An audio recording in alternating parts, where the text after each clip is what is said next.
Oo. Tsaka yan, oh, ibig sabihin, napakaganda niya magpa-yelo. Ang problema, ito kasi non-frost kasi to. Kaya dapat wala siyang yelo dyan.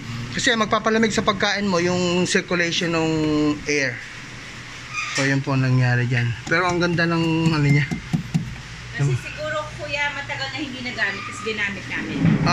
Meron pong sirang piyesa to na hindi gumagana yung kanyang defrosting system. LG yan. Sige ma'am. Ma'am, pero ng kutsilyo mo, babasagin ko lang yung ano. Sige sir, pwede mo na hugutin. Nagkaroon na ako ng idea kung ano yung problema niya. Ay, sorry po. Sige lang natin. Ano yung problema? Alin? Wala po dapat yelo yan. Ang kapal na ng yelo. Opo, hindi po dapat ganyan yan. Ito po kasi automatic defrost kaya dapat wala siyang yelo. Bakit siya nag-yelo? Dahil may sira po yan. May sirang ano po. Meron siyang nabulunan kaya... Meron po siyang sira sa loob niya na piyesa na responsible sa Pag-yelo? pagde-defrosting. Yung pag-yelo po niya, walang problema.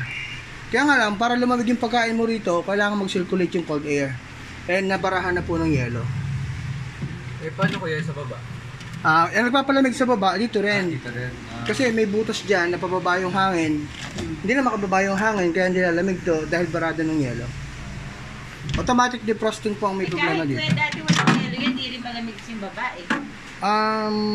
Sige po, makikita na po natin yan. Ito kuya na para sa iyo.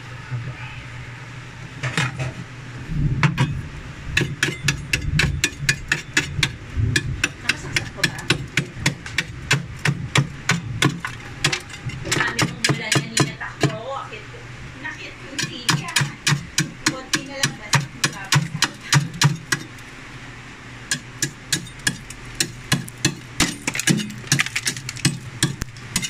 Kapal. Kapal na buong yelo. Kapal nung ulan. Oo. Ito po, once po makita nyo may yelo na nabuo dyan, sign na problem na siya.